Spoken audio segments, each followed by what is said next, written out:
Salam bahagia kerabat desa Indonesia, kembali malam mingguan bersama Kementerian Dalam Negeri. Hari ini kita akan mengangkat topik seputar Badan Permusyawaratan Masyarakat Desa. Kalau dulu perwakilan kalau nggak salah, tapi BPD yang jelas. Kita masih menunggu kehadiran Ibu Paudah. Ini belum terdetek masuk. Mungkin kita ingin sampaikan bahwa ada yang menarik dari BPD di Undang-Undang 6 2014 ini, Undang-Undang Desa, tentang bagaimana perannya dan seterusnya. Mungkin ada perbedaan dengan undang-undang sebelumnya, undang-undang di 32, di PP 72, tapi yang jelas saya melihat beberapa nama yang ada di sini dan obrolan-obrolan tadi sebelum acara kita mulai, sepertinya memang menarik ini bicara tentang BPD. Saya buka kacamata biar saya bisa baca apa-apa yang ada di dalamnya. Oke, ini ada dari Mas Miftah tentang Permen 110 dan seterusnya. Mungkin sambil menunggu narasumber kita, saya coba cek apakah sudah masuk. Ibu sepertinya belum masuk. Mas Miftah dari Jawa Timur membagi tentang apa? Mas Miftah berbagi tentang Permendagri 110.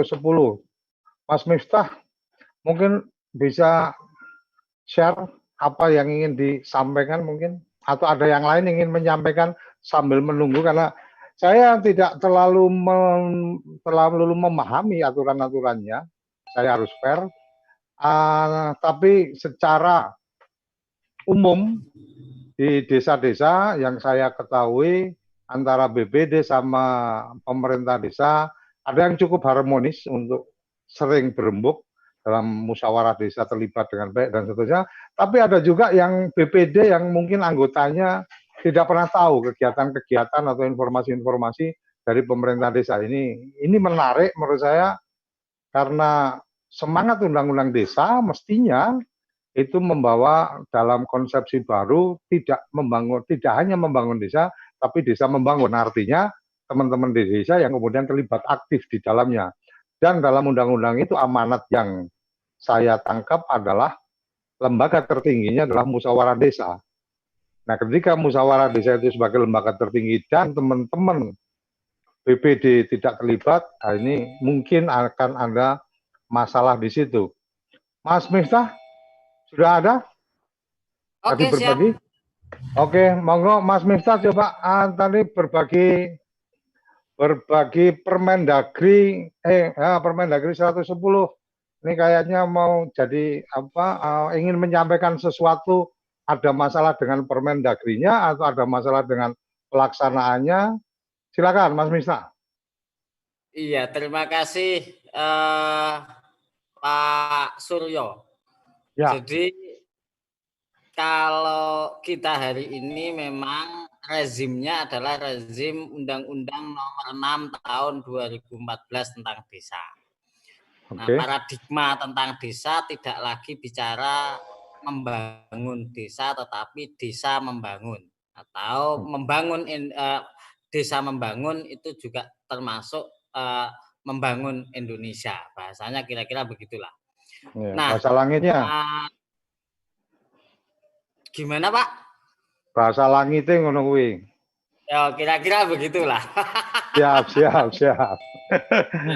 Lanjut ya. Nah, di dalam kelembagaan pemerintahan desa terbagi ada pemerintah desa, di mana kepala desa dibantu perangkat desa, dan juga ada BPD sebagai lembaga yang menjalankan fungsi pemerintahan desa. Mas. Gimana Pak? Sebelum dilanjutkan, zaman ngobrolnya cuma maju. Rada mundur tadi nggak terlalu penuh nanti digambar. Nah, ngono ganteng. Ya lanjut. Oke. Khawatirnya suaranya nggak kedengeran, Pak. Oh ya di speakernya digedake. Lanjut. Nah, di BPD sebagai lembaga penyelenggara pemerintahan desa ini tentu sudah di dalam Permen Dagri 1110 itu sudah diatur tentang hak, tugas, dan kewajiban. Hanya memang di dalam menjalankan tugasnya di lapangan ini tidak kemudian bisa sesuai regulasi, sesuai aturan. Ada beberapa BPD, teman-teman yang ada di daerah ini mengalami kendala di dalam menjalankan tugas, bahkan kemudian dihalang-halangi atau diambil alih. Memang di sisi lain BPD punya problem kapasitas. Oke, siap. Oke, terus? Di sisi lain ada problem kapasitas tentang BPD sendiri, baik dari sisi kewenangan desa, tentang kewenangan rekognisi, subsidiaritas, terus bicara tentang kewenangan kewajiban tugas BPD, baik di dalam perencanaan dan lain sebagainya. Saya sepakat dengan saya tertarik dengan apa yang disampaikan oleh Pak Suryo Koco tadi, bahwa keputusan tertinggi di desa itu bukan milik kepala desa dan bukan milik BPD. Tetapi keputusan tertinggi di desa adalah Musdes, musyawarah desa, di mana strategisnya adalah BPD sebagai penyelenggara Musdes. Jadi penyelenggara Musdes itu kepala desa. Kalau kita lihat Permen Desa nomor 16 tahun 2019. Hanya di lapangan, saya tidak yakin di banyak desa ini BPD sudah menjalankan tugasnya itu sebagaimana regulasi. Pemerintah desa, yakni kepala desa dan perangkat desa memfasilitasi. Kemarin kita lihat, ternyata Musdes itu langsung baik diundang maupun dipimpin bukan oleh BPD. Artinya BPD bukan sebagai penyelenggara.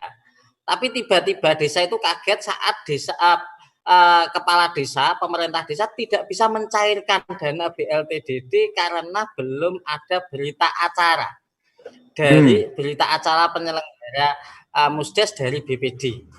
Akhirnya baru debatable, beberapa teman-teman yang ada di BPD baru paham kemudian bahwa sebenarnya penyelenggara Musdes itu BPD. Penyelenggara Musdes yang memimpin penyelenggaraan Musdes itu BPD. Kepala desa dan perangkat desa hanya memfasilitasi. Kira-kira itu gambaran. Sekarang pertanyaannya kan gini, Mas. Pertanyaannya adalah ketika penyelenggaraan musyawarah desa itu mestinya dilakukan oleh BPD, kemudian BPD tidak melakukan itu, tidak menginisiasi itu, atau kemudian yang melakukan inisiasi adalah dari desa, temuan yang ada sebenarnya karena non-sewu, BPD-nya yang nggak paham, atau kemudian kepala desanya yang sok pinter? Jawabannya ada dua-duanya. Satu, BPD karena problem kapasitas tidak mengetahui bahwa penyelenggaraan Musdes itu adalah BPD. Yang kedua, kepala desa itu bukan sok pinter, nggak tahu. Oh, gitu. Yang nggak tahu, dan ini problem soal legitimasi kekuasaan. Logikanya bukan logika aturan, tetapi logika kekuasaan. Jadi kalau penyelenggaranya Musdes adalah BPD, maka ini soal kepala desa merasa tidak punya hak untuk di hadapan legitimasi masyarakatnya yang undang kok tiba-tiba BPD, karena selama ini BPD umpama tidak ada atau BPD ditiadakan. Terus kemudian artinya kepala desa merasa bahwa dia yang lebih punya hak, kok tahu-tahu BPD, padahal itu sebenarnya secara aturan memang harus BPD yang melakukan gitu ya. Iya. Ada lagi juga problem umpama biasanya musyawarah di tingkat desa itu sudah didesain sedemikian rupa bahwa nanti forum keputusannya diputuskan A, B, C, D dan itu sudah didesain. Nah, problemnya kalau penyelenggaranya bukan pemerintah desa ini akan menjadi kendala bagi kepala desa. Ada yang seperti itu, mohon maaf. Tetapi ada yang sudah sangat baik, saling memahami tugas dan fungsinya masing-masing, di mana tidak kemudian overlapping antara kepala desa mengambil tugasnya BPD dan BPD mengambil tugasnya kepala desa, tidak ada. Nah ini menurut saya sudah sangat bagus. Oke, matur nuwun Mas Miftah dari Jawa Timur. Saya coba undang Ibu ya, di kita sudah ada, cuma kok saya audio udah saya buka, silakan Ibu Paudah bisa masuk. Ya. Silakan bisa, ya. Oke, terima kasih Ibu. Jadi mohon maaf karena memang secara jadwal kita 19.30 langsung sudah kita mulai. Tadi teman-teman BPD ada yang sudah menyampaikan sesuatu. Teman-teman sudah hadir di ruangan kita, ada Ibu Paudah, dokter yang akan menyampaikan tema hari ini, topik hari ini, bedah peran BPD dalam pembangunan desa. Ada krisis peran atau memang tidak bisa mengambil peran, itu satu pertanyaan yang mungkin kita akan lihat lebih lanjut di diskusi kita.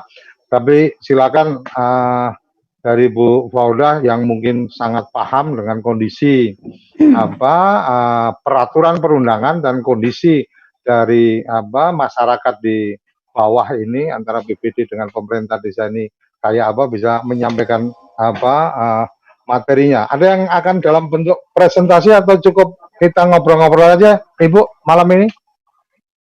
Ya, mungkin langsung dulu ya Pak Suryo. Nanti mungkin saya ada presentasi, tapi karena ini kelihatannya temanya besar sekali, saya coba untuk, karena konteksnya tadi pembangunan, saya mungkin akan lebih fokus tentang keterlibatan peran BPD dalam proses pembangunan. Tapi sebelumnya Pak Suryo, saya menyampaikan permohonan maaf ini, berarti ini di sini kok masih jam saya yang salah berarti. Masuknya. Jadi saya mohon maaf ini. Baik, mungkin langsung saja ya. Assalamualaikum warahmatullahi wabarakatuh. Selamat malam Bapak dan Ibu peserta malam mingguan kita malam ini, dan kembali kita bertemu untuk membahas sesuatu yang penting. Nampaknya diskusinya walaupun undangannya kelihatannya cepat sekali gitu, tapi saya rasa ini penting karena beberapa hal krusial kaitan dengan kondisi saat ini nampaknya perlu kita diskusikan. Pak Suryo, memang ya, saya rasa sekali lagi saya ingin menggarisbawahi bahwa tema kita ini kan besar sekali ya. Tapi saya ingin coba untuk lebih lebih spesifik dan fokus terhadap bagaimana peran BPD dalam pembangunan. Dalam konteks ini tentu mulai dari perencanaan pembangunan hingga penetapan anggaran dan saya kedengeran nggak? Ibu lanjut, silakan. Oh iya. Lanjut silakan. Ya, baik. Kita terbatas. Jadi sekali lagi saya ingin lebih mengelaborasi tentang peran DPD dalam konteks pembangunan. Nah, tadi sepotong saya dengar apa yang disampaikan oleh Pak Miftah dari Jawa Timur. Saya rasa memang ini isu yang kelihatannya menjadi concern kita semua, bahwa ada hal yang kelihatannya sebetulnya kapasitasnya ada, tapi eksekusinya yang belum gitu ya pada anggota BPD itu.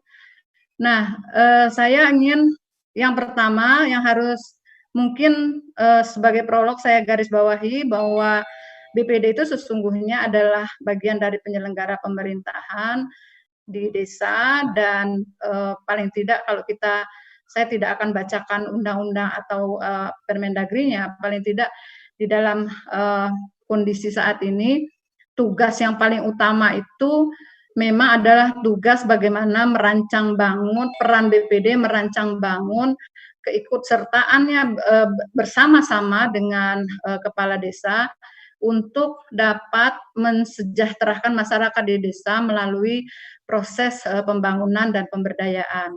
Nah, ini yang perlu digarisbawahi.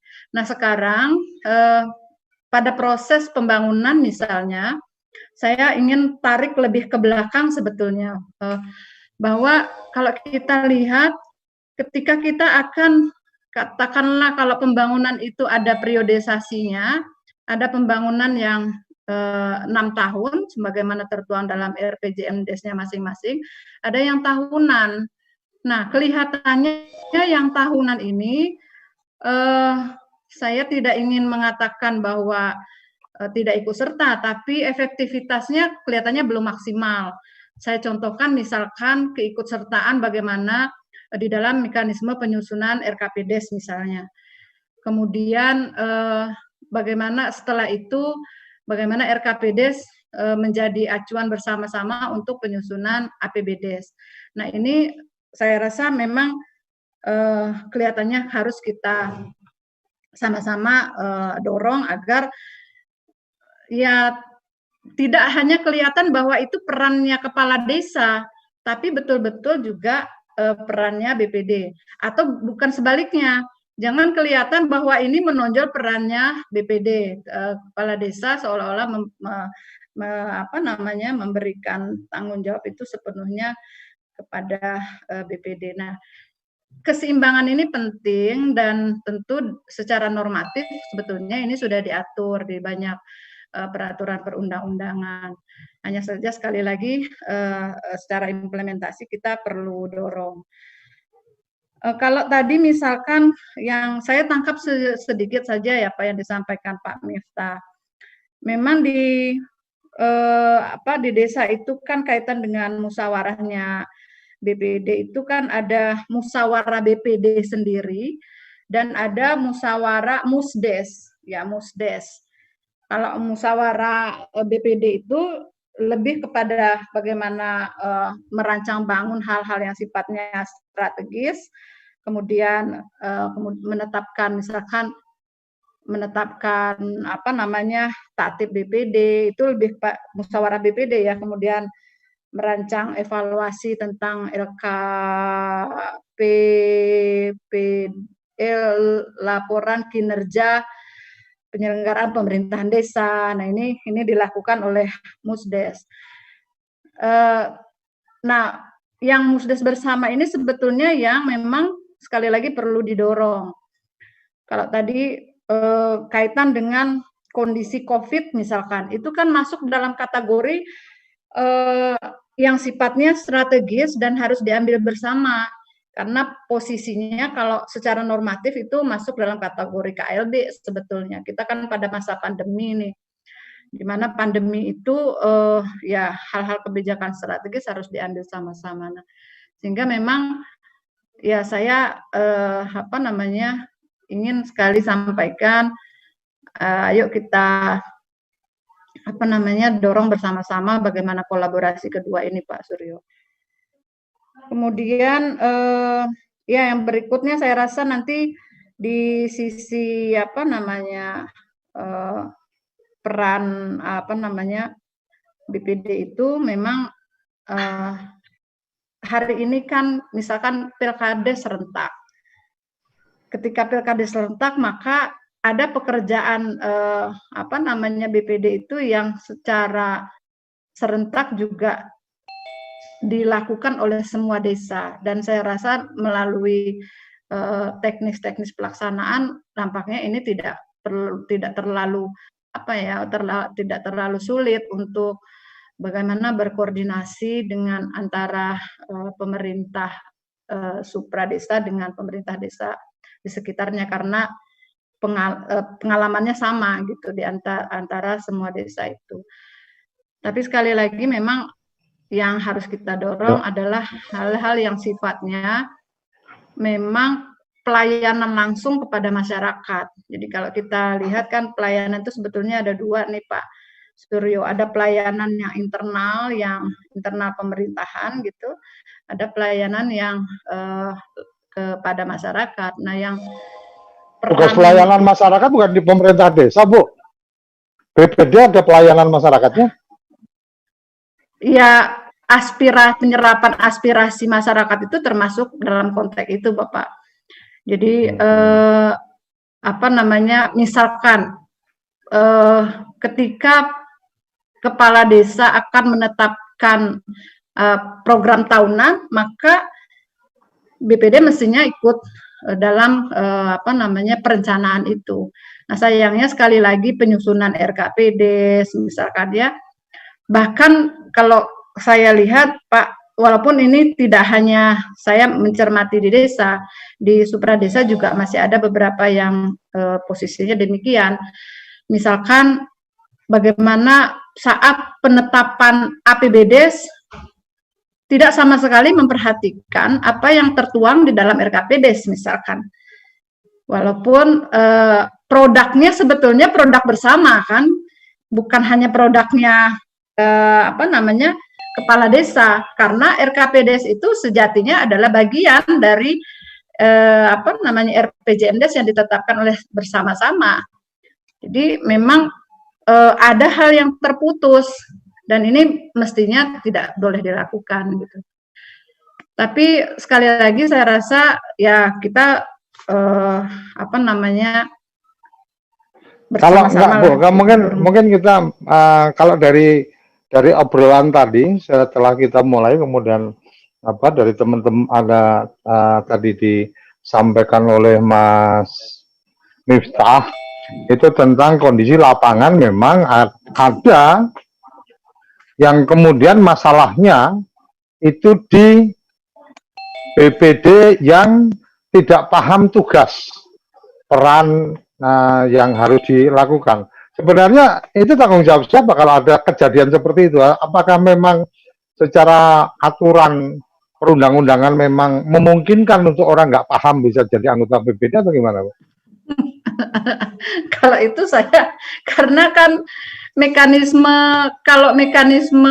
pemilihan BPD ya kan sesungguhnya menjadi tanggung jawabnya desa ya secara umum ya. Jadi tapi by design secara normatif memang harus memang ada ketentuan bahwa minimal gitu pendidikannya seperti apa. Nah, yang boleh jadi anggota BPD siapa sih sekarang? Kalau dulu kan kemudian ada pembukaan yang saya sempat tahu kan per wilayah nanti dipilih siapa, kemudian pemilihan langsung di wilayah-wilayah itu kemudian mereka jadi anggota BPD, dari anggota terpilih nanti milih ketua dan seterusnya. Kalau dengan undang-undang yang baru dengan perangkat peraturan yang ada secara sama, Pak. Prosesnya kayak apa? Tidak ada beda sama dengan 72. Masa iya, mirip-mirip lah, mirip-mirip. Tapi kan dia bagi perwakilan ya, dari wilayah masing-masing. Hanya saja memang diberi ketentuan pola maksimal dan minimal dan maksimal gitu. Nah, dan ini dituangkan di dalam undang-undang itu bahwa maksimal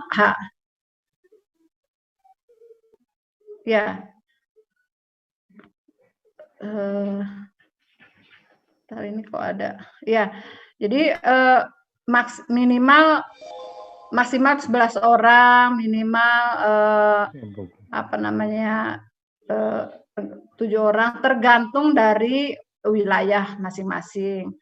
Persyaratan minimal tamat SMP. Jadi itu by design dan normatif sekali sebetulnya ya ada ketentuan untuk standar kompetensi ya, standar kompetensi dan standar keterwakilan, Pak. Saya rasa teman-teman pasti sudah baca semua lah kalau Permen 100 apa namanya 10 itu teman-teman BPD paham lah itu. Hanya saja memang ada hal-hal yang mungkin Pak, yang menurut saya ya, ini mungkin yang harus dilakukan penguatan. Penguatan itu antara lain misalnya bagaimana memahami tentang tanggung jawab untuk pelaksanaan tugas dan fungsi masing-masing itu. Bahwa sekali lagi by design ada misalkan tugasnya musdesnya BPD, musyawarah BPD dan musdes. Ini tugas utama ini. BPD itu kan miniatur sebetulnya, miniatur pemerintah desa itu kan miniatur ya Pak, miniaturnya pemerintahan. Dia tidak berbeda, hampir tidak berbeda dengan yang ada di kabupaten maupun kota. Nah, tugasnya antara lain dalam konteks pembangunan sekali lagi ya dia ikut merencanakan, ikut bagaimana merencanakan pembangunan di desa. Salah satunya ya dia ikut serta melakukan musyawarah desa, kemudian di musyawarah itu menyusun apa namanya perencanaan. Salah satu musyawarah itu adalah musyawarah perencanaan. Musyawarah perencanaan itu kemudian menjadi rancangan kerja tahunannya pemerintah ditetapkan, dan ya ini yang memang harus dilaksanakan bersama-sama antara kepala desa, BPD dan masyarakat setempat. Jadi ada sebetulnya di musyawarah itu kan ada dua, ada musyawarah yang dia sendiri untuk urusannya BPD sendiri internal, ada yang tadi itu saya katakan ada pelayanan yang sifatnya dia pelayanan kepada masyarakat. Nah, yang pelayanan kepada masyarakat ini sebetulnya yang harus dilakukan penguatan menurut hemat saya, Pak.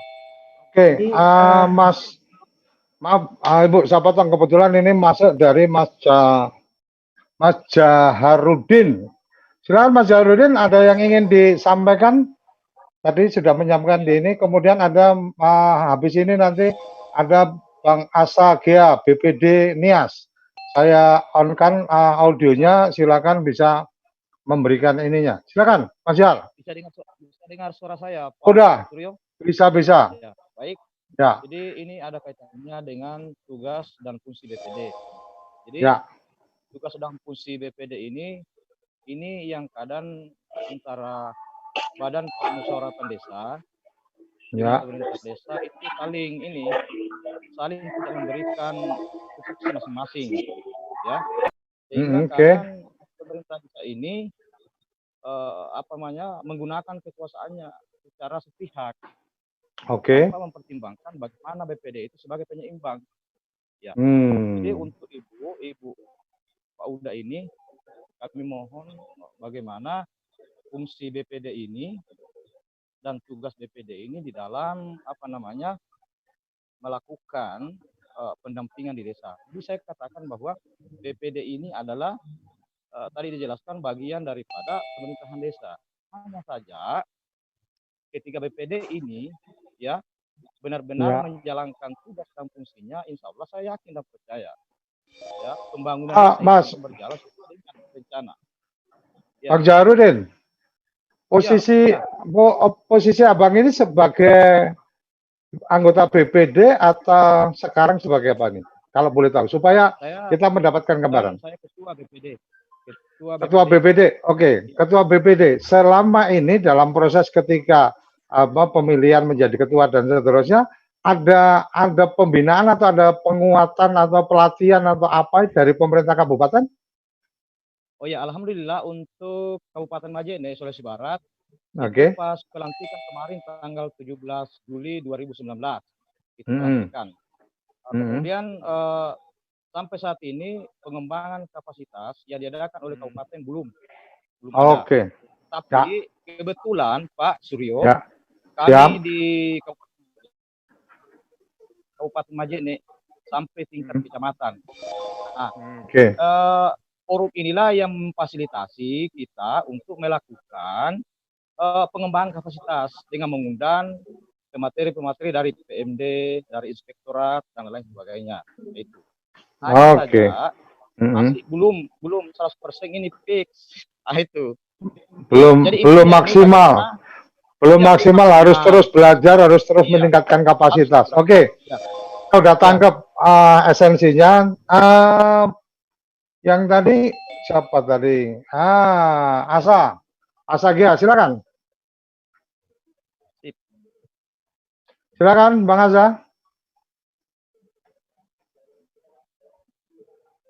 Mana? Bang Asa silakan, udah saya mute unmute. Oke, baik, terima kasih kesempatannya, Pak. Salam Pak dari Nias Utara. Salam dari Jakarta. Jadi ada sedikit beberapa kendala sebenarnya ini dari BPD, Pak. Termasuk dulu masalah pelaksanaan tupoksi. Kadang-kadang teman-teman BPD ini tidak begitu mengetahui tentang tupoksi yang sebenarnya. Jadi nanti penerapan pelaksanaan dari kegiatan yang akan dilaksanakan oleh BPD itu agak tidak bersesuaian dengan pemerintahan desa. Jadi harapan kami juga, Pak, ada penekanan nanti dari misalnya dari Kemendagri ataupun dari Kemendesa tentang penegasan tugas-tugas BPD ini, Pak. Karena di kabupaten kami kayaknya BPD ini terasa diabaikan begitu. Artinya nanti kan ada pengawasan, ada inisiatif dari BPD melaksanakan sesuatu tupoksi. Nanti tiba-tiba di pihak kecamatan itu fungsi-fungsinya tugas BPD itu tidak begitu diakui sekali. Artinya ada sedikit lebih membela kepada kepala desa begitu, pemerintahan desa. Terlebih, gitu. Iya, terlebih dari sisi pengawasan ini, Pak, seharusnya juga ada batasan-batasan yang bisa dipedomani BPD tentang bagian-bagian pengawasan itu yang mana yang menjadi wewenang BPD. Karena kadang-kadang juga teman-teman BPD salah memahami. Mereka berjalan sepertinya melaksanakan tugas apik lah begitu. Jadi begitu saja, Pak.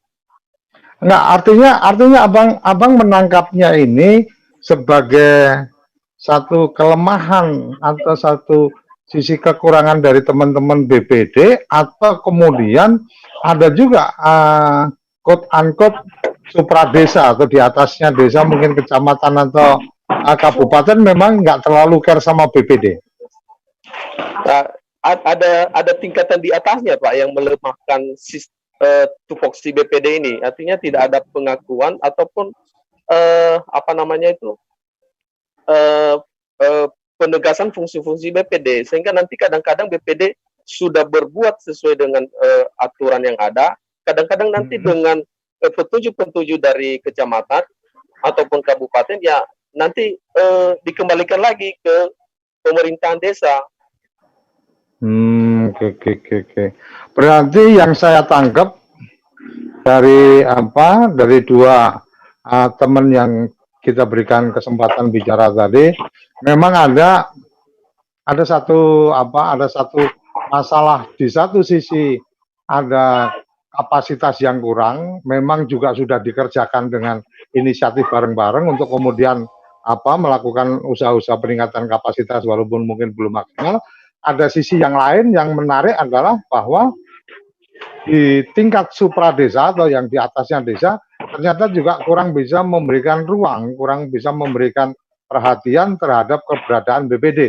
Mungkin itu yang saya coba tangkap, dan kita akan coba ke Ibu untuk coba menurut Ibu apa ini sebenarnya yang terjadi dengan kondisi kita. Ada satu resen dari BPD Sukajaya, nanti setelah Ibu nanti Sukajaya kita berikan kesempatan supaya kita bisa mendapatkan pencerahan nih dari sumber kebijakannya. Silakan Ibu. Iya. Mungkin saya sebelum lebih ini ya, untuk lebih mengelaborasi ya, biar lebih duduk ya. Jadi sebenarnya kan kalau kita hari ini pahami tugasnya BPD itu kan kalau kita mau analogikan ke supra desa, kan sangat mirip dengan tugasnya DPRD. Hanya saja mekanisme yang dilakukan oleh BPD dalam pengambilan keputusan mempertimbangkan aspirasi masyarakat dan masuk di dalam prosesnya, masuk di dalam proses pengambilan keputusan itu bersama dengan masyarakat. Jadi proses musdes itu adalah pengambilan keputusan yang dilakukan oleh BPD untuk mengambil sebuah kebijakan. Ini mirip dengan DPRD, hanya saja kalau DPRD kan tidak kemudian mengajak, tidak melakukan musdes, dia hanya menampung aspirasi dengan resesnya misalkan seperti itu. Nah, oleh karenanya ya ini harus dipahami bersama-sama, tidak bisa kemudian satu mendominasi yang lain karena punya fungsinya masing-masing. Sejatinya pemerintahan desa, bupati dan perangkatnya, kepala desa dan perangkatnya adalah menjalankan keputusan yang sudah diambil bersama-sama. Nah, keputusan itu kan sekali lagi diambil melalui musdes.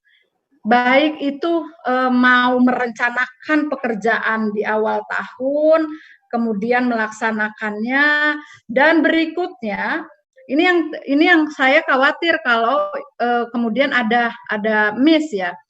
Ketika BPD diberikan ruang untuk melakukan evaluasi terhadap laporan kinerja, konteksnya kayak semacam akhirnya jadi semacam aneh kalau kemudian yang dilaporkan itu tidak mengikut sertakan prosesnya BPD. Oleh karena itu saya rasa ini harus ada kesepahaman bersama Pak antara bagaimana kepala desa dan BPD. Ya, Bu, saling memahami tugasnya masing-masing. Mungkin gini, kalau umpama nih satu proses, kita kan nggak bisa berbicara dalam koridor hanya sekedar saling memahami dan seterusnya. Tapi secara aturan mungkin ketika kepala desa membuat laporan atau kemudian membuat satu keputusan peraturan desa umpamanya, tapi ternyata tidak melibatkan BPD. Konsekuensinya apa sih? Apakah memang secara peraturan menteri dalam negeri atau secara undang-undang? Kalau undang-undang kayaknya nggak akan serigid itu, tapi secara peraturan menteri dalam negeri bahwa kalau memang tidak dilakukan ini, maka punya konsekuensinya seperti apa? Bagaimana aturan itu menjadikan sebuah keharusan bahwa BPD harus terlibat di dalamnya? Ya, sekali lagi Pak, di desa itu pengambilan keputusan tertinggi itu ada di musdes. Oke. Di musyawarah desa. Dan musyawarah desa itu memang ada inisiasinya kepala desa dan itu melibatkan BPD. Melibatkan BPD dan tokoh masyarakat di sana. Baik musyawarah. Musyawarah desa itu paling tidak dia menghasilkan penyelenggaraan musyawarah itu adalah tugas dari BPD. Artinya menyelenggarakan musyawarah itu yang menyelenggarakan mestinya kan BPD kan gitu. Ketika kemudian ada sebuah keputusan yang tidak dalam koridor itu, ini mungkin yang saya melihat sih lebih dalam konteks di lapangan memang ada hal-hal yang seperti itu. Kepala desa quote unquote serasa seperti raja kecil dengan punggawa-punggawanya kan gitu. Ini yang sempat saya cermati. Saya mohon maaf kalau di forum ini ada kepala desa, tapi fair ada bagian-bagian yang seperti itu. Bahkan kepala desa menghentikan perangkat dengan suka-suka pun juga kejadian. Tapi itu bukan yang akan kita bahas. Yang kemudian menarik adalah bicara tentang tugas peran BPD itu harus seperti apa, kemudian mestinya penguatannya dilakukan oleh siapa. Kalau yang kita lihat di undang-undang jelas itu tugasnya ada di pemerintah kabupaten. Tapi balik ke sini ada dua yang resen, ini BPD semua. Ini kayaknya mau marah-marah ke saya karena obrolan saya mungkin kurang pas. Ada dari Sukajaya silakan, sudah saya unmute, kemudian sekalian Mas Miftah juga saya unmute, nanti gantian bicara. Pada sementara dua itu Vera saya boleh saya unmute, tapi gambar Vera tadi posisinya apa berdiri ya. Jadi kalau nanti masih berdiri mungkin saya take out karena memang ada agenda kepentingan kita untuk bisa enak di tayangan. Silakan. Yang dari BPD tadi sudah saya unmute, silakan. Mas Miftah juga boleh. Baik. Kalau mau bicara dulu, ya. Boleh, saya masuk. Oke, silakan. Bu Paudah dari Kemendagri, terima kasih Bu. Jadi begini Bu. Kalau tadi disampaikan bahwa Musdes ini kan forum tertinggi. Terus diinisiasi oleh kepala desa. Saya sedikit difasilitasi Pak. Oke, kalau difasilitasi ini baru betul Pak. Jadi memang difasilitasi itu maknanya mulai dari tempat, biaya. Cuman memang ini harus dipertegas. Jadi ternyata di beberapa desa itu BPD ngundang saja itu nggak boleh. BPD menyelenggarakan juga tidak. Ada yang suaranya benar. Nah, sebenarnya pemaknaan. Ya, jadi begini. Lanjut. Kalau kita kembali lagi soal tadi Musdes. Jadi teman-teman asosiasi sempat menuntut Supra Desa kemarin menerjemahkan panduan tentang teknis fasilitasinya itu gimana. Jadi akhirnya adalah panduan sempat RKPD Desa tahun 2020 kemarin ya, itu akhirnya di situ memang muncul baru tegas Supra Desa setelah kita desak, yang mengundang adalah BPD, bahwa di dalam Musdes itu ada di dalamnya kepala desa, perangkat desa, BPD, unsur masyarakat, ada LKD tadi itu. Nah, ini sehingga tahapannya jelas, karena saya melihatnya birokrasi kita, pemerintah desa ini tidak mau memahami regulasi, tetapi lebih condong kepada instruksi. Kalau di instruksinya begini, dia baru jalan oleh Supra Desa. Supra Desa. Nah, sehingga di banyak tempat pada saat BPD-nya ini nggak jalan, ini hampir, saya mohon maaf ya, saya melihatnya selama ini ada proses pembiaran dari Supra Desa terhadap BPD itu ada dan tidak ada, itu bagi mereka itu sebenarnya kayak nggak ada masalah gitu loh. Padahal artinya Supra Desa itu menganggap orang BPD rapopo no. Orang BPD rapopo itu kan. Nyuwun sewu ya. Sejak tahun 2009 kami itu dengan dengan beberapa lembaga itu membuat pelatihan kepada BPD. Cuman waktu itu akhirnya berubah dari Undang-Undang 32 berubah menjadi Undang-Undang 23 yang sekarang ini. Memang banyak perubahan, di mana BPD tidak lagi punya powerful seperti yang dulu. Nah, problemnya adalah soal peningkatan kapasitas soal peningkatan kapasitas. Ini alhamdulillah memang di beberapa daerah di Jawa Timur ini sudah diselenggarakan, cuman hanya 1 kali dalam satu periode. Jadi satu periode kali dalam periode ini berarti periodemu berapa tahun Mas? 6 tahun? 6 tahun. Oh, pada karo kaget ya berarti ya? Di awal-awal itu. Berarti selama 6 tahun itu cuma sekali aja? Iya, nggak ada. Bintek-binteknya nggak. Akhirnya kita sendiri alhamdulillah di asosiasi ini menjalankan. Kita ngaji online tentang berdesa. Kita sekolah berdesa ini dengan teman-teman BPD untuk saling memperkuat diri tentang mentornya siapa itu? Mentornya dari Kementerian Dalam Negeri, dari pemerintah provinsi, pemerintah kabupaten, apa golek dhewe? Kita sendiri. Oh, keren, BPD berarti mantep dong, Kita sendiri. Ya diperhatikan pun masih bisa belajar kan? Ya. Jadi memang seperti apa yang disampaikan oleh Asagea tadi dari BPD Mananias, pada saat terjadi kendala itu memang kecenderungannya mohon maaf, Supra Desa memang lebih melakukan pembelaan terhadap kepala desa. Nah, itu memang ada itu. Tetapi ya, memang cukup ya. Ini waktuku pandai, aku tak kayak waktu ngaji sampai acaraku rampung, gue tak usah ngaji. Silakan Vera, silakan. Baik, terima kasih Pak Suryo. Selamat malam. Saya dari BPD Bangka Barat, Kepulauan Bangka Belitung. Silakan. Gimana ceritanya BPD di Bangka Belitung? Alhamdulillah, puji Tuhan kita di sini antara pemerintah desa, Pemdes kami khususnya dengan BPD itu tidak ada kendala. Sekarang itu BPD kami walaupun di situ disebutkan bahwa minim pendidikan untuk menjadi seorang anggota BPD adalah SMP. Tetapi itu tidak membatasi kami untuk belajar. Artinya kita walaupun otodidak, kita harus benar-benar paham, khususnya dengan Permendagri 110 2016. Nah, di sini ingin saya tanyakan ya, apakah bisa tunjangan BPD itu disamaratakan di seluruh BPD Indonesia? Karena sebagian banyak rekan-rekan BPD kita di desa-desa lain itu sangat minim sekali, Pak. Ada yang 350, ada yang 400 per bulan. Itu juga di repel, begitu kan? Nah, apakah bisa itu, Pak? Oke.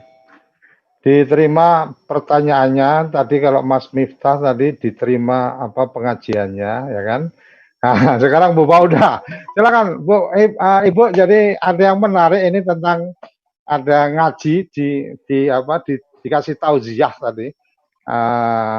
Dari teman pendamping BPD di Jawa Timur. Tadi juga sudah disampaikan juga oleh Asa juga hal-hal yang memang mereka kemudian berinisiasi ini untuk kemudian belajar.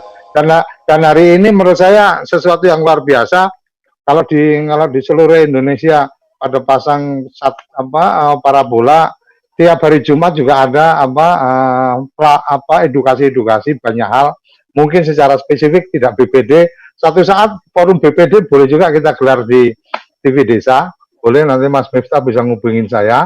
Nah, Ibu, ketika kemudian ada inisiatif dari teman-teman dan seterusnya untuk meningkatkan kapasitas, tapi ternyata Supra Desa agak punya sikap-sikap tertentu yang itu mungkin mesti bicara pembinaan. Kementerian Dalam Negeri sebagai pembinaan pemerintah daerah, mungkin itu bagian yang bisa diberikan input supaya kemudian ada proses-proses pembinaan di pemerintah daerah.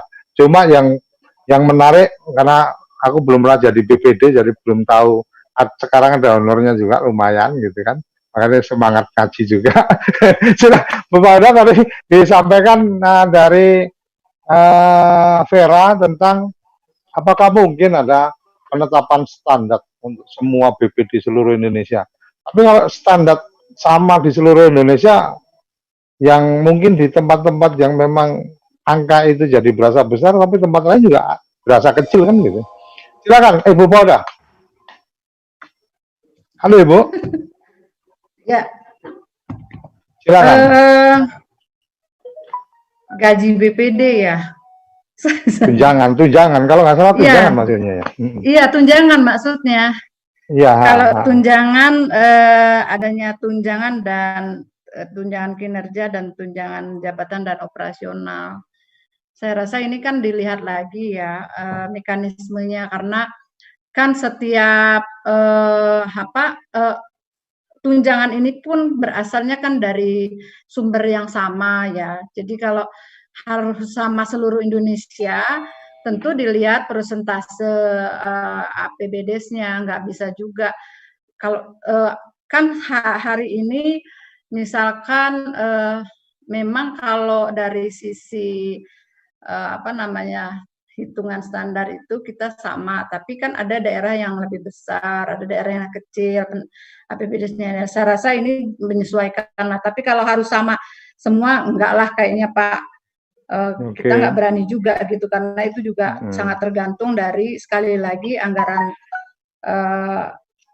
pendapatan dan belanjanya desa gitu ya. Saya rasa itu ininya Bu Vera nggak mungkin lah sama gitu ya. Karena sekali lagi dia berangkatnya dari tunjangan. Kalau gaji bisa, tapi gaji ya gaji PNS misalkan bisa, tapi kalau tunjangan enggak lah. Sangat tergantung dari besaran sumber daya atau APBD yang dimiliki untuk penghitungan tunjangan itu. Saya rasa itu, Pak. Kalau untuk yang tadi dari Mas Miftah tadi kan tentang adanya posisi supradesa yang mungkin berasa lebih berpihak kepada rajanya daripada perwakilan rakyatnya kan gitu. Lebih berpihak pada Kades daripada BPD. Ini menurut Ibu ini tanggung jawab siapa ini, Bu? Kalau membina kabupaten kota tentu menjadi tanggung jawab kami, Pak. Kalau membina kabupaten kota ya. Tapi kalau kabupaten kota yang tidak memperhatikan BPD berarti tinggal lapornya ke Ibu, Mas. Tapi saya senang loh, malam ini jadi terbuka gitu ya. Jujur saja kami kan detail banget kayak gini kan nggak ketemu juga Pak Suryo. Walaupun mungkin personal pernah diskusi, pernah WA, tapi kan kita tidak terbuka seperti ini. Kita berpikirnya ya mungkin pada saat kasus-kasus tertentu saja. Tapi kalau hampir semuanya sama, ya tentu harus ada tindak lanjut lah dari kita sebagai pembina umum. Hanya saja harus ngapain tentu saya tidak bisa sampaikan di forum ini. Tapi yang pasti kami lakukan juga pengembangan kapasitas tentu kepada pemerintah kabupaten dan kota. Hanya kalau kemudian kabupaten kota tidak menularkan apa yang sudah disampaikan itu ke desa, saya rasa ini juga menjadi catatan kami. Nanti kita coba untuk konsolidasi lebih intens kepada supradesa Pak untuk ini. Dan saya terus terang kami juga terima kasih karena memang dalam kita memang kan selalu berbicara normatif ya. Tataran normatif saya rasa ini kan sudah seimbang sekali. Hanya saja begitu pada tataran implementatif terjadi persoalan, kita harus lihat benang kusutnya itu ada di mana gitu ya. Apakah pada rentang kendali yang terlalu jauh ataukah memang secara normatif memang ada kesalahan atau ketidaksepahaman terhadap itu. Nah ini kita akan coba lihat secara lebih dalam, Pak. Sekali lagi saya rasa baik teman-teman kalau baca 1-1-10 kan hampir tidak ada celah. Tapi ketika itu ada di kondisi di lapangan ternyata tidak kesesuaian, ya kita akan coba carikan jalan keluar. Terutama apakah misalkan memungkinkan kita di pusat kemudian melakukan pelatihan sampai dengan kepala desa misalkan untuk sampai ke desa khususnya perangkat desa dan BPD misalkan seperti itu. Nah ini kita juga nanti akan tentu analisisnya akan sampai ke sana karena persoalan-persoalan ini tentu dibutuhkan jawaban bagi Bapak dan Ibu di penyelenggara pemerintahan desa. Oke, saya akan coba baca chat yang ada di YouTube dari Pandeglang, menyimak Lamongan, menyimak PPDI, Tuban hadir, oke. PPD ini Persatuan Perangkat Desa, jadi ngomongin BPD, PPD-nya juga ikut, bagus juga ini. Kemudian Rosmiati Cianjur menyimak, oke. Kemudian Boyolali Jawa Barat, ini lumayan tersebar kemana-mana. Teman-teman Sulawesi Barat juga Majine, kemudian ada juga dari Trenggalek, ada juga Jut Laila, kalau Jut Laila mungkin Aceh ini nyimak juga. Kemudian Tuban Selatan hadir, Jawa Barat Sidoarjo. Nah ini kita sebagai TPPI yang langsung bersentuhan dengan desa juga sudah mencoba membangun peran BPD dalam kegiatan di desa dan juga support administrasinya sehingga Musdes bisa terlaksana dengan baik. Oke, terima kasih Upi Retno Wulandari untuk dukungannya dari TPPI. Kemudian informasi yang bermanfaat. Oke, terima kasih. Kabupaten Semarang hadir. tupoksi BPD masih belum dijalankan sesuai regulasi. Oke, berarti ada regulasinya cuma belum dilaksanakan. Buleleng baru hadir, lumayan luas ini hadir. Saya coba cek satu-satu, mungkin ada pertanyaan. Sekarang saatnya desa membangun. Oke, clear. Maksud tunjangan BPD lebih diperjelas batasan minimal dan maksimalnya. Oke, jadi harapannya ada batasan minimal maksimal. Jadi kalau tunjangan mungkin karena itu sebenarnya kesepakatan di musyawarah desa. Kalau BPD-nya ikut ada dalam musyawarah desa kan bisa ikut menentukan. Tapi monggo nanti akan seperti apa karena waktu kita juga nggak banyak mendiskusikan ini. Kita akan dengan waktu yang lain juga. Tulungagung, Kabupaten Gresik dan seterusnya hadir. Terima kasih. Jadi secara umum ini menarik juga yang disampaikan tadi oleh Vera tadi tentang bagaimana tunjangan dan seterusnya. Menurut saya ini sesuatu yang menarik untuk coba silakan didiskusikan dan dimusyawarahkan. Karena kalau kita bicara posisi hari ini secara aturan, maka musyawarah adalah keputusan tertinggi dari kondisi di desa. Resanya banyak banget, seru banget ini. Yang belum ada audionya, Mas Yanto sudah resign, audionya nggak ada. Aza mau nambah lagi, ini ada baru Tatang Suhendra sama Aji. Saya buka semuanya yang resign kecuali Yanto karena mic-nya belum terlihat di situ. Tapi mohon sama-sama saling menjaga audionya. Jadi mungkin berurut Asa dulu, baru Aji, baru kemudian Tatang Suhendra. Silakan saya unmute dari sini audionya dan bisa langsung menyampaikan. Kalau terlalu berisik akan saya off-kan ya. Ayo silakan. Ya, ada satu lagi ini, Bu. Itu mengenai laporan kepala desa. Itu di situ kan setiap tahun anggaran berakhir, paling terlambat itu kan 3 bulan disampaikan LKPPDes oleh kepala desa kepada BPD. Cuma di kabupaten kami masih belum berjalan itu, Pak.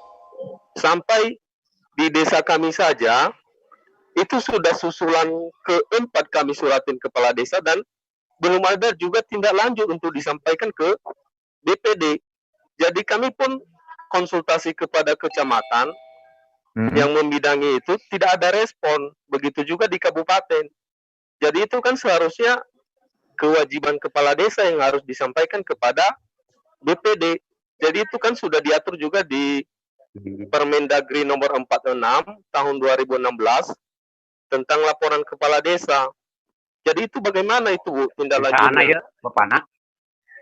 Oke, berarti problemnya tadi disampaikan Kang Tatang, halo.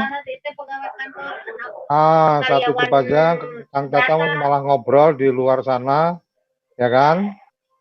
Kalau memang oke, Bu. Jadi tadi si Azza menyampaikan tentang bagaimana kemudian ternyata Sutra Desa juga tidak memberikan respon dengan baik. Silakan Bu Paula bisa memberikan tanggapannya karena dari audionya Asa juga ada backsound yang seru banget itu, anak-anaknya lagi berbagi permen mungkin. Silakan Bu Paula. Ya, yang pertama tentang laporan kinerja ya. Saya harus garis bawahi nih Pak Rio, bahwa laporan kinerja itu sesungguhnya ya secara mendasar sebetulnya kan laporannya kepala desa terhadap kinerjanya yang harus disampaikan kepada BPD. Laporan ini kan kenapa penting dilaporkan? Karena waktu nyusun perencanaan tuh sama-sama, itu intinya. Nyusun perencanaan sama-sama, kemudian setelah ditetapkan bahwa misalkan program kegiatannya apa, terus uangnya berapa, sama-sama. Nah, ini dilakukan oleh kepala desa.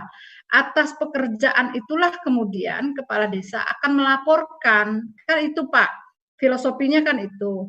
Oleh karenanya memang kalau filosofi sama normatifnya jelas bagus. Ini masalahnya kemudian ternyata bersurat pun kepala desa tidak memberikan laporan, itu sanksinya apa sebenarnya? Mungkin kalau saya lebih melihat karena memang ini bagian yang menarik, waktu kita juga sangat pendek. Bagian yang menarik, beberapa teman BPD sempat menanyakan, kalau kemudian ternyata kecamatan atau supra desa menerima laporan dan bisa mencairkan proses keuangan dan seterusnya, sementara BPD-nya tidak pernah terlibat, kok itu bisa terjadi? Sebenarnya apa di aturan itu bicara? Apakah memang Anda memungkinkan untuk ada sanksi khusus atau BPD bisa punya apa? Punya taring apa? Waktu kita tinggal sedikit, mungkin closing untuk memberikan respon itu. Mungkin kita akan bedah di malam mingguan berikutnya, atau bisa jadi malam mingguan berikutnya jadi agak panjang. Silakan. Ya, yang pertama Pak, tadi kan 3 bulan ya Pak. Kalau misalkan nggak datang laporannya, surati. Nggak datang juga buat teguran dong. Kan ada mekanismenya, teguran buat lisan, tertulis, bahkan bisa pemberhentian. Hanya mekanismenya harus dilalui ya. Jadi kalau misalkan 3 bulan nggak datang laporannya, ya segera disurati kepala desanya. Kemudian urusannya itu bisa sampai ke pemberhentian. Iya, supra desa yang memberhentikan atas laporan kan, atas laporannya BPD. Jadi mekanismenya harus dilalui dulu. Kalau misalkan ditunggu 3 bulan nggak datang, ya kirimin surat lagi dong.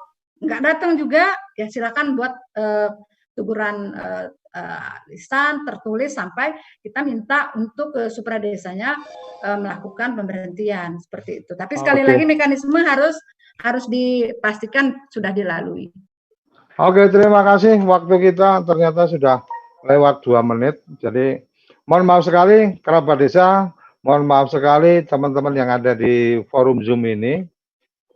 Kalau memang ada yang ingin dibedah lebih lanjut tentang BPD, kita TV Desa juga punya program tiap jam 10 sampai jam 11, tiap hari Senin sampai hari Jumat. Silakan menghubungi ke call center kita di 083 kali 01317160. Silakan dicatat 083 kali 01317160. Di situ bisa memberikan usulan untuk kita angkat menjadi topik dari beberapa program yang kita siapkan. Program dengan teman-teman Kementerian Dalam Negeri tiap hari Sabtu, malam mingguan bersama Kemendagri. Kemudian program yang reguler dari TV Desa tiap hari Senin sampai Jumat jam 10 sampai 11. Nama acara programnya Kepoin Desa. Jadi kita kepo-kepo desa. Silakan teman-teman BPD dengan asosiasinya dan seterusnya yang tadi sudah luar biasa peningkatan kapasitas, ini sesuatu yang menarik untuk kita bisa diskusikan. Sampai di sini pertemuan kita untuk malam mingguan bersama Kemendagri episode ke-6. Mohon maaf masih banyak yang belum bisa terpuaskan, tapi saya harus tutup acara ini dulu. Kalau setelah tutup nanti akan ada obrolan, silakan dilanjut, tapi saya harus tutup karena memang jadwal harus kita selesaikan, mestinya 20.30, kita udah lewat 4 menit. Salam bahagia kerabat desa Indonesia, sampai bertemu di agenda malam mingguan berikutnya. Terima kasih.